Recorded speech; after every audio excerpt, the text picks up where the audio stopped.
नमस्कार साथियों, स्वागत है आप सभी का वाईफाई स्टडी 2.0 पर। मैं हूं अंकित अवस्थी, आप हैं मेरे साथ में आज के एक महत्वपूर्ण सेशन में महत्वपूर्ण जानकारी यह है कि एक देश जिसने लंबे समय से दुनिया में न्यूट्रल बने रहने की चर्चा की थी, एक देश जिसने यह सोचा था कि वो कभी भी किसी गुट में शामिल नहीं होगा, उसने अब ऑफिशियली अनाउंस कर दिया है, वहां की जनता के हवाले से वहां के प्रेसिडेंट ने ऑफिशियली अनाउंस कर दिया है कि वो नाटो में अप्लाई करने जा रहा है। ये नाटो बड़ी ही कमाल की चीज है। जब से सुर्खियों में आया है, दुनिया में अशांति ही फैला रखी है। याद करिए कि इसी नाटो के प्रति अपनी इच्छा शक्ति के चलते यूक्रेन के ऊपर रशिया का आक्रमण हुआ। यानी रशिया और यूक्रेन क्राइसिस का जो सबसे महत्वपूर्ण जिम्मेदार पक्ष है, वो यूक्रेन के द्वारा नाटो में ज्वाइन करने की अपनी इच्छा शक्ति ही है। ऐसी स्थिति में अब स्वीडन और फिनलैंड ने भी यह कहा है और अपने द्वारा ऑफिशियली अनाउंस कर दिया है कि Finland will apply to join NATO. यह यहां के राष्ट्रपति ने कह दिया है।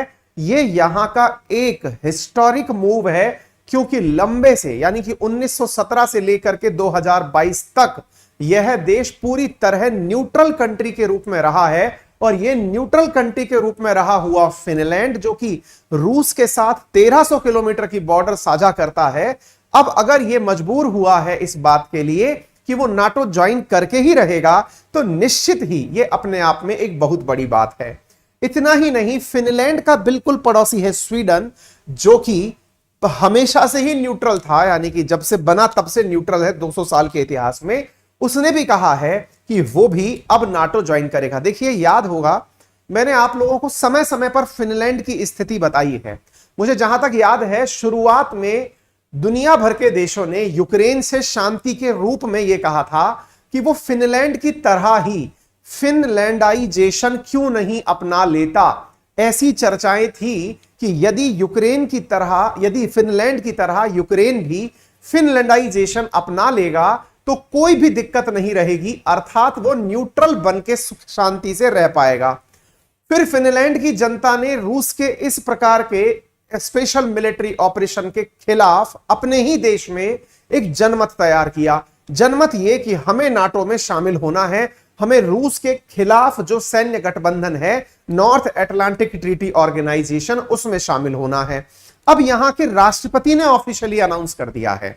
मतलब इसके दो निकलते हैं। पहला मतलब तो यह निकलता है कि यूक्रेन ने जब ऐसे ही अनाउंस किया था तो रशिया का एग्रेशन उसे देखना पड़ा था, नंबर एक। नंबर दूसरा, यदि फिनलैंड भी यह करने में कामयाब हो गया, यानी यूक्रेन के ऊपर जिस प्रकार से सैन्य कार्रवाई हुई, अगर फिनलैंड पर भी होती है, तब नजारा कुछ और ही होगा, क्योंकि फिनलैंड यूक्रेन जैसा नहीं है। फिनलैंड ने नाटो में अप्लाई करने से पहले ही अमेरिका, ब्रिटेन और फ्रांस, जो कि नाटो के सबसे ताकतवर देशों में से 3 हैं, उनसे पहले ही अश्योरेंस ले लिया है, लिखित में एग्रीमेंट ले लिया है कि यदि नाटो ज्वाइन करते समय देरी हुई। देखिए क्या था कि यूक्रेन के साथ बहुत बड़ा क्राइसिस क्या हुआ कि यूक्रेन ने ज्वाइन करने की इच्छा दिखाई, लेकिन किसी से कोई अश्योरेंस नहीं लिया कि इस प्रक्रिया में अगर कोई देरी हुई तो मेरा क्या होगा। जैसे मैं आपको एक बार यूक्रेन का स्थान और फिनलैंड का स्थान एक बार थोड़ा सा समझा देता हूं। पहले मैं मैप के माध्यम से आपको दिखा देता हूं। ये यहां की प्रेसिडेंट है बोलती हुई। एक बार मैप से इस बात को समझने का प्रयास करिए। देखिए, ये आपको इसलिए भी जानना जरूरी है क्योंकि दोनों की स्थिति लगभग एक जैसी दिखती है। जैसे ये यूक्रेन है और ये रहा फिनलैंड, है ना, जिसकी राजधानी हेलेंस्की है ना। अच्छा, ये कितना महत्वपूर्ण है, मैं आपको थोड़ा सा इसके बारे में जानकारी दे देता हूं। इसको थोड़ा समझने का प्रयास करिए। जब हम यूक्रेन की बात करते हैं तो यूक्रेन के साथ क्या है दोस्तों कि रशिया ने यूक्रेन से कहा कि आप नाटो ज्वाइन मत करिए। नॉर्थ अटलांटिक ट्रीटी ऑर्गेनाइजेशन, जो कि एक सैन्य गठबंधन है 30 देशों का, जो कि रशिया के विरोधी हैं, उनका गठबंधन ज्वाइन मत करिए। यूक्रेन ने कहा हम तो करेंगे। करने का परिणाम क्या हुआ कि इसने इसके ऊपर अटैक बोल दिया। ठीक है। अच्छा, अब यही सेम चीज जब इसके साथ हो चुकी है तो फिनलैंड जैसा देश हिम्मत कैसे कर रहा है, अब मैं आपको वो बताता हूं। देखिए, 2 बातें समझनी होंगी। पहली बात तो ये कि जो फिनलैंड है ना, वो थोड़ा समझदार निकला। उसने यूक्रेन की गलती से कुछ सीखा। यूक्रेन की गलती से क्या सीखा? उसने यूक्रेन की इस गलती को नोटिस किया कि ये बातें ही करता रहा, इसने ऑफिशियली कोई डॉक्यूमेंटेशन नहीं किया, ये केवल चेक करता रहा कि रशिया मेरे ऊपर क्या रिएक्ट करेगा, यानी कि इसने किसी भी प्रकार से कोई ऑफिशियल कार्रवाई नहीं करी। फिनलैंड ने जुड़ने से पहले ही कार्रवाई कर ली। क्या कार्रवाई कर ली? इसके राष्ट्रपति ने 3 देश जो कि नाटो के 3 परमानेंट, वो बड़े स्थायी और या फिर समझिए कि संस्थापक देश हैं। कौन कौन से? यूएस, यूके और फ्रांस, जो कि एक प्रकार से समझिए कि तीनों सबसे ताकतवर देश हैं नाटो के। उनके साथ लिखित आश्वासन ले लिया। किस बात का? कि यदि प्रक्रिया में देरी हुई, प्रक्रिया क्या है फिर नाटो ज्वाइन करने की, चलिए मैं आपको वो बताता हूं। असल में नाटो में 30 देश शामिल हैं। नॉर्थ मैसिडोनिया सबसे लास्ट में जुड़ा हुआ ताजा तरीन देश है। होता क्या है कि नाटो को ज्वाइन करने के लिए अगर कोई भी नया देश अप्लाई करता है, जैसे मान लीजिए फिनलैंड ने अप्लाई किया, तो जो 30 देश बाकी हैं, ऑलरेडी जो 30 देश हैं, वो अपनी संसद के माध्यम से नए देश को परमिशन दिलाते हैं। यानी नाटो की परमिशन का अर्थ यह नहीं है कि कोई नाटो का अध्यक्ष है उसने कह दिया कबूल है तो कबूल है, जी नहीं, यहां उल्टा है। यहां पर यह है कि 30 की 30 जो देश हैं उनकी संसद से अलाउ करवाना होता है। उस पूरी प्रक्रिया में मिनिमम 1 साल का समय लगता है। मिनिमम 1 साल का समय लगता है, यानी हर देश अपनी संसद से अलाउ करवाएगा। क्योंकि अल्टीमेटली अब आप पूछेंगे इसमें क्या दिक्कत है? अगर मत मान लीजिए किसी देश को क्या आपत्ति है, कोई देश उसको ज्वाइन कर रहा है तो, या किसी सैन्य गठबंधन को क्या दिक्कत है यदि कोई देश उसको ज्वाइन कर रहा है तो? बड़ी दिक्कत है साहब। बड़ी दिक्कत क्या है? अब मैं वो बताता हूं। देखिए क्या होता है, मान लो कि फिनलैंड के ज्वाइन करने से नाटो देशों को एक नए युद्ध में एंट्री करनी पड़ जाए।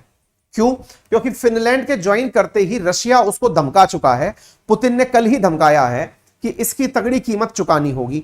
अगर ऐसी स्थिति है तो नाटो देशों को भी तो साइकोलॉजिकली प्रिपेयर रहना पड़ेगा ना, कि किसी एक की वजह से कहीं ऐसा ना हो कि हमारे ऊपर फिजूल खर्चा बढ़ जाए या फिजूल हम लोगों को एक साथ किसी युद्ध में पार्टिसिपेट करना पड़ जाए।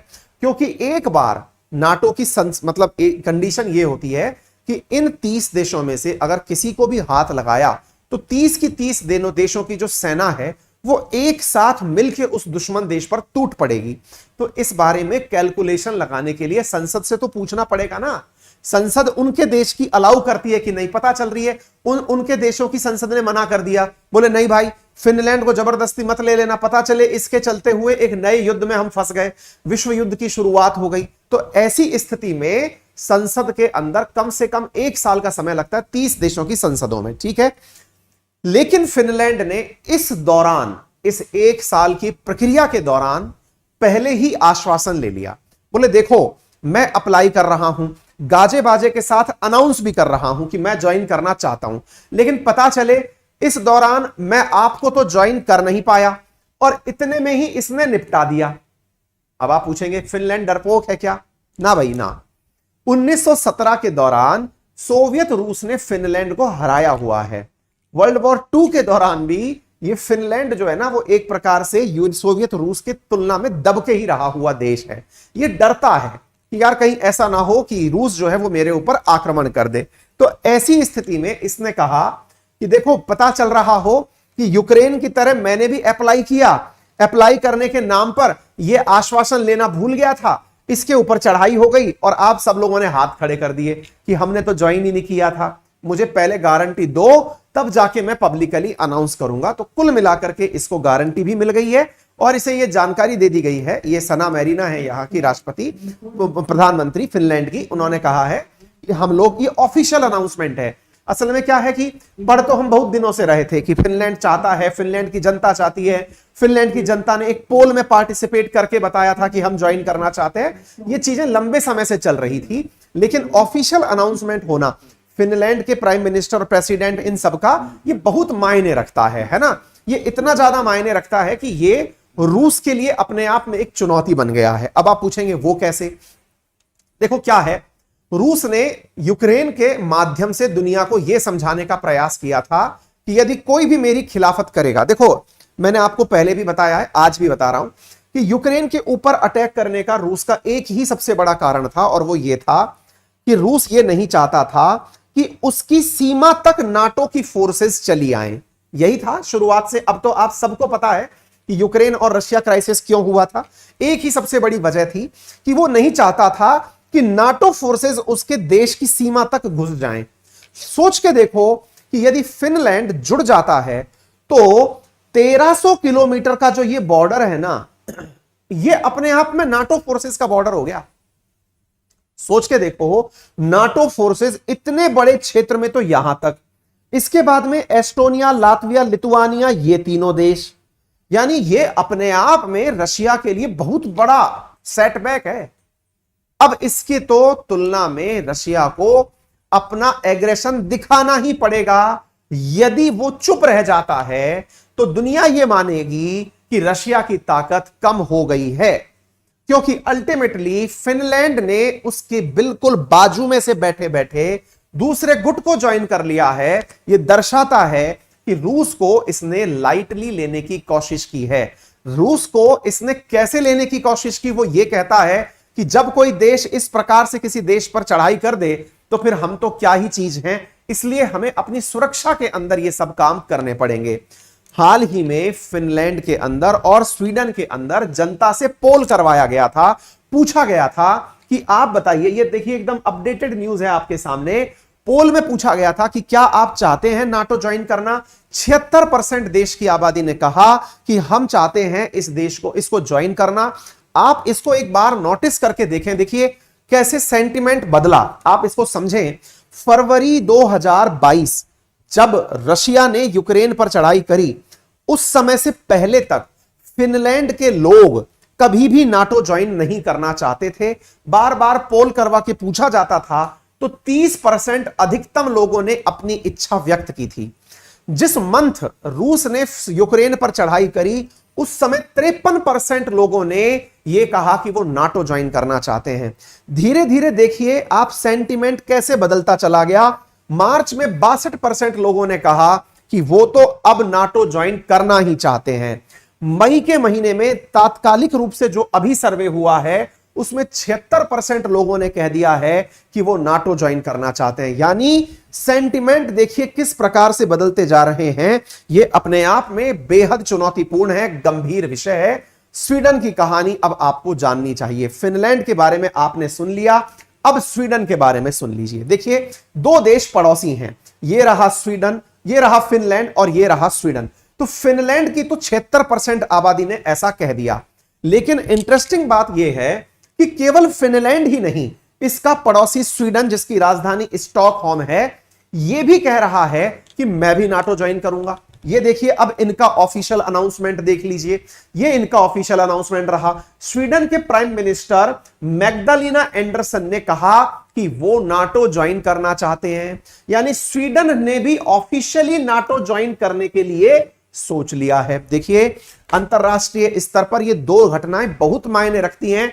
फिनलैंड और स्वीडन दोनों ऑफिशियली अनाउंस कर रहे हैं कि उन्हें नाटो ज्वाइन करना है। यह अपने आप में बहुत बड़ी बात है।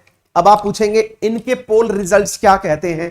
हालांकि अभी भी स्वीडन के अंदर जो जनता है वो तुलनात्मक रूप से फिनलैंड के कंपैरिजन में कम इच्छुक है। अभी 57% जनता ही है स्वीडन की जो चाहती है कि नाटो ज्वाइन किया जाए। इससे अपडेटेड और आंकड़े नहीं हैं, फिर भी ये लोग जुड़ना के लिए तैयार हैं। ये जानकारी आपको पता होनी चाहिए। ये तथ्यात्मक जानकारी है कि नाटो की स्थापना कब हुई, नाटो के अंदर कुल कितने देश हैं, ये हमने कई बार आपको बताया हुआ है।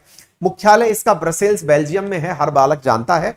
ये सारा कंटेंट अभी तुरंत क्लास के खत्म होने के बाद मैं अपने टेलीग्राम चैनल अंकित अवस्थी सर पर इसको डाल दूंगा। आप वहां से ये सारा कंटेंट जो जरूरी है वो आप पढ़ लीजिएगा। कुल मिलाकर 30 देश इसके अंदर शामिल हैं। ये सब बातें हो गई। अब आप पूछेंगे सर जब ये सब हुआ तो ऐसी स्थिति में रूस का कोई स्टेटमेंट नहीं आया क्या? क्रेमलिन पहले ही कह चुका है कि यदि कुछ ऐसा होगा तो टेंशन बढ़ेगी। पुतिन ने भी वार्न कर दिया है, ये एक दिन पहले की न्यूज है। पुतिन ने वार्न किया है फिनलैंड को कि यदि आप ऐसा करेंगे तो ये आपके लिए एक मिस्टेक साबित होगा, ये आपकी एक भूल कंसीडर किया जाएगा। फिनलैंड के नाटो पर जुड़ने से क्या प्रभाव पड़ेंगे ये मैं आपको बता चुका हूं। तो उम्मीद है कि आप सभी साथियों को यह सेशन पूरी तरह समझ में आ गया होगा। अगर यह जानकारी आपको पसंद आई हो तो सेशन को जरूर शेयर करें। चैनल पर नए हैं तो सब्सक्राइब कर लें। मेरा रेफरल कोड है अंकित10, जिसका यूज करके अनअकैडमी के किसी भी सब्सक्रिप्शन पर 10% का डिस्काउंट प्राप्त करके हमारे कोर्सेज को प्राप्त कर सकते हैं। इस कंटेंट की पीडीएफ आपको मेरे टेलीग्राम चैनल अंकित अवस्थी सर पर प्राप्त हो जाएगी। फिलहाल के लिए इतना ही, धन्यवाद।